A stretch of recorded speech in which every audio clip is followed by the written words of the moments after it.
Selamat siang, Pak Andi. Siang, Jo. Gimana kabarnya, Pak? Baik. Tos dulu. Oke, Pak Andi. Yes.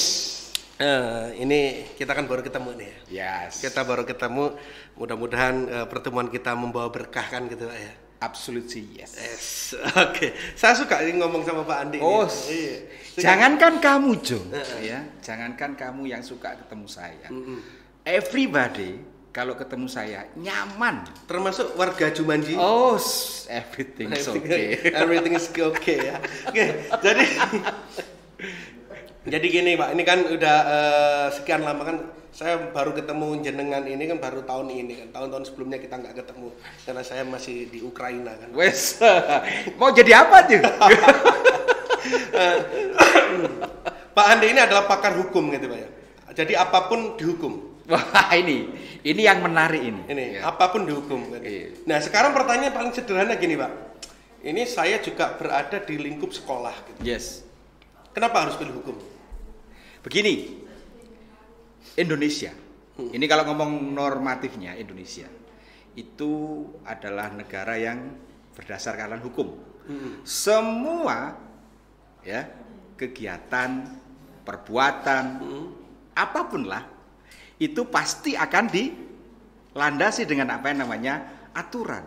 Dalam hal ini adalah hukum. Ya kan? Sehingga kalau orang warga negara kalau tidak paham hukum, ya pasti akan susah kan? Ya kan? Nah, untuk itu kenapa harus tahu hukum? Nah, kan demikian toh. Oh, kita bisa baca Pak dengan undang-undang. Apakah hanya dengan bisa baca terus paham hukum? Belum tentu. Itu baru satu alasan. Kalau misalnya orang mau berhubungan dengan orang lain, ini contoh nih ya. Joe mau beli barang gitar, kan hobinya gitar, ya ke toko, ya kan. Pasti ada pembayaran. Begitu bayar, Dapat kwitansi. nah dapat kwitansi, dapat barang kan, gitar. Dapat barang. Nah itu juga harus tahu hukumnya. Gitu. Itu dari yang simpel aja. Kalau misalkan sekarang kan zaman online. Yes, itu sangat perlu orang paham hukum. Bagaimana kalau Joe pesen yang gitar merah, Dapatnya hijau. nah apa perlindungannya? Oh. Kan paham hukum harusnya. Nah Harus itulah kenapa orang harus paham hukum dalam hal ini bisa menindaklanjuti. Susah nggak untuk belajar ilmu hukum ini? Oh enggak. Bagi Anda? Ya kalau saya melihatnya semuanya kalau ada kemauan is oke lah. Saya dulu nggak bisa ngedrum, Joe. Ente kan bisa ngedrum, Ya. ente bisa main keyboard. Sekarang bisa? Oh enggak. Oh pastilah. Oh iya. Dulu nggak bisa, sekarang lupa. Lupa gitu ya. itu. Okay. Itulah seperti itu. Apa yang kalau semuanya ada kemauan, ada tekad, semuanya oke lah. Wong hukum itu bisa dipelajari dengan hal yang dengan kasat mata, bisa dipelajari, ada bukunya, ada ilmunya. Nah sekarang kan gini Pak. Ini kan saya juga berkecimpung di dunia sekolah kan. Yes. Lagi ada tahap SMP, ada SMA ataupun SMK. Kalau misalkan saya mau memberikan edukasi pada anak-anak, khususnya anak-anak SMP. Betul. Besok masuk hukum rek, misalkan gitu. Loh Pak, kalau mau hukum sekolahnya di mana? Nah ini terkadang dilemanya anak-anak khususnya usia SMP Pak ya. Yes. Dilemanya ada gini, kalau saya pengen mau masuk kedokteran, apakah saya harus masuk SMK atau SMA? Kalau SMA jurusan apa? Kalau SMK jurusan apa?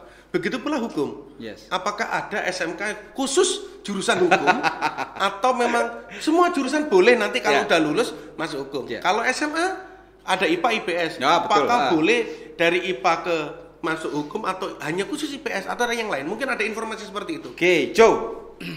Saya adalah orang IPA. Ya kan? Dulu di SMA-nya saya IPA. Mungkin sekarang kan aturannya berbeda. Ya kan hampir sama, substansinya kan sama juga. Oke. Saya orang IPA, saya pandai, saya cerdas, gitu ya. Ganteng, manis. rupawan. Ya, iya. Kok nambah-nambah itu. Itu nggak usah diomong lah, itu sudah pasti orang paham lah. Loh, yang paham mungkin kan kaum Hawa kan. Kalau kaum kita itu mungkin kan di mana dipencong gitu ya. Mengingatkan masa lalu, Bo. Jadi gini, Jo. Kembali lagi ya. Oke.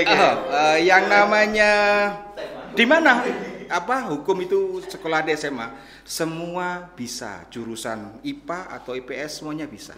Ya, karena apa? Yang diperlukan hukum itu adalah analisanya. Kalau dari SMK bisa? Oh, bisa banget. Misalkan nih ada anak SMK jurusan akuntansi. Akuntansi. Oh, bisa. Multimedia. Minimal dia kan sudah dilandasi sama analisa logika dari SMA. Di hukum pasti akan dikasih tentang case study, ya kan? Terkait dengan bagaimana dia memecahkan permasalahan, menganalisa. Jadi ketika nanti saya menginformasikan ke anak-anak, biar dia nggak salah pilih sekolah lanjutan. Betul. Khususnya anak SMP nih, punya cita-cita jadi dokter, mau jadi chef, mau jadi apapun, apalagi jadi hukum, gitu kan? Aku kok sekolah nanti ya lanjutannya. Nah, biar nggak gitu, karena banyak orang mungkin ya anak-anak itu milih sekolah kalau nggak berdasarkan instruksi orang tua. Betul, pasti. Teman-teman yang banyak. Pasti gitu. Kalau nggak gitu, sekarang kan zamannya zonasi. Kan? Hal-hal yang seperti itu kita berikan wawasan. Rek, kalau mau jadi seorang pakar hukum, ya nanti sekolah SMA bisa loh, SMK bisa loh, apapun jurusannya. Jadi maksudnya kan seperti itu. Yes. Tapi lebih enaknya kalau masuk SMA di IPS dong, kayaknya keruntunannya pas ini. Nah, mungkin bisa memberikan informasi seperti itu. Tapi aku pengen IPA, Pak. Boleh, bisa gitu. Hukum tidak mengacu pada satu jurusan Kelompok aja. Tidak, semuanya bisa. Yang pasti itu bahwasanya hukumnya diperlukan anak analisis. Terus kalau outputnya dari mahasiswa hukum jadi ini apa? yang mau saya sampaikan. Ente sih tiba-tiba langsung pras gitu. Kan mau lanjutannya gini langsungnya. Nah, Kan what's next? Nggak masalah gitu. Ya nggak masalah, tapi kan saya alurnya kan harus beda juga, Jo. What next setelah dari kuliah di hukum? Kan gitu kan? Mantap. Saya sering kali ngomong sama adik-adik kelas saya, sama orang-orang lain bahwasanya hukum itu jurusannya paling kuat, paling luas untuk pekerjaan. Everything ya, It's gonna be okay. It's gonna be okay ya. Artinya apa? Semua kegiatan yang ada di dunia, nih pasti perlu hukum. Jadi apapun lah, HRD, hukum. Padahal HRD itu ranahnya kadang-kadang orang milken itu orang psikologi ya. Mau jadi security, orang hukum juga bisa. Moden. Ya janganlah. Oh, Moden hukum ya. Islam. Ya, hukum Islam. Yang harus paham lah. Itu yang harus dipahami juga. Artinya apa? Hukum bidangnya luas banget. Saya sering kali nggak hanya lingkup. Nggak hanya lingkup pengacara, pengadilan dan sekitar-sekitarnya. Itu yang terkadang menjadi pikiran sempit bagi masyarakat awam. Artinya apa? Kalau mereka ingin mendalami ya lebih luas, semua kegiatan di dunia ini ya pasti ada ukurannya dengan hukum. Pasti itu. Mau nggak mau bangun tidur biar sampai tidur lagi Anda perlu. Kalau Anda tidak paham, berabe urusannya. Kan demikian, Jo. Nah, itu. Kayak menarik kayaknya ini. Wow, banget. Dan banyak sekali orang mahasiswa-mahasiswa di Fakultas Hukum kita itu ya, yang dia tidak dalam landasan SMA saja. Setelah lulus SMA, fresh di oven gitu? Enggak. Dari mana?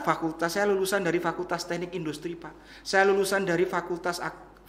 Berarti udah lulus ya? Udah lulus kuliah lagi. Nah, pertanyaannya, why? Jawabannya apa? Ternyata pekerjaan saya bersinggungan dengan hukum. Saya harus mau nggak mau, suka nggak suka, saya harus paham hukum. Contoh ini ya, ini real. Salah satu alumni kami di Fakultas Hukum itu adalah seorang dokter ya?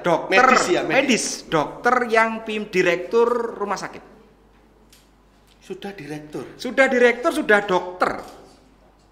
Yang terjadi apa? Kenapa Anda kok milih hukum? Saya terkena masalah malpraktek di rumah sakit kami. Saya nggak tahu hukum, ya. Saya pingin ke depan, saya pingin paham dengan hukum. It's real, ya kan? Itu baru satu. Contoh kedua, ada seorang kontraktor, ya, sudah lulusan S1, S2, teknik sipil, ya, sekolah hukum. Masalahnya apa? Simple. Pengadaan barang dan jasa saya ruwet.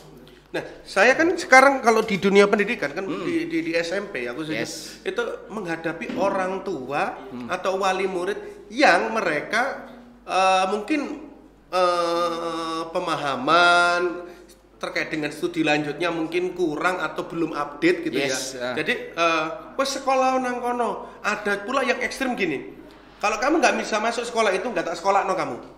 Ada yang seperti itu. Ada seperti itu. Dan saya mengalami hal itu. Nah, bagaimana cara saya untuk memberikan pemahaman? Nah, khususnya ini salah satu mungkin inilah informasi kalau mau masuk hukum itu ternyata outputnya nggak hanya sebagai pengacara tok. Banyak. Biasanya orang konservatif, tanda kutip, pola pikir kuno ya, orang-orang tua kita dulu, ya itu. Hukum itu larinya ke pengacara, hakim, jaksa, selesai. Di seputaran pengadilan. Nah, itu aja. Nah, apalagi ada kalau ibu yang nggak suka anaknya berhubungan dengan hukum, nggak suka sama pengadilan, akhirnya kan menolak. Padahal nggak gitu. Ya. Hukum berkecimpung di perbankan bisa.